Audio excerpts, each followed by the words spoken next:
સુશીલભાઈ મણવર છે, ward number 11 Ambika ટાઉનશીપમાં.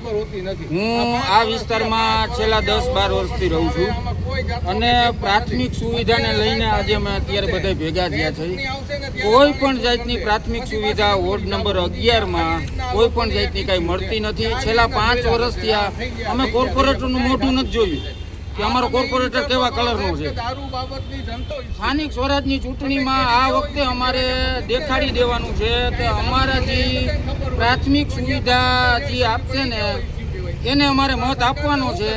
બાકી અમારે પાર્ટી, જ્ઞાતિ, જાતિ એ કોઈમાં પડવાનું થતું જ નથી. અમારે અમારું જ કામ જે કરશે ને, પબ્લિકના કામ જે કરશે ને, અમારે એને મત આપવાનો છે. અત્યારે સ્થાનિક સ્વરાજની ચૂંટણીમાં બધી પાર્ટીઓ અત્યારે સાહેબ પૈગે લાગવા આવશે જનતાને. અત્યારે એનો ટાઈમ છે, પણ અમને અમારો ઉમેદવાર ટૂંકમાં અમારી પ્રાથમિક સુવિધા જે પૂરી કરશે ને અમે એને મત આપશું. અમારે પાર્ટી, ભાજપ, કોંગ્રેસ, આમ આદમી જોવાનું જ નથી. અમારો ખુદનો ઉમેદવાર રહેશે ને અમારે એને મત આપવાનો છે. જે કામ કરે એવો ઉમેદવાર હોય એને.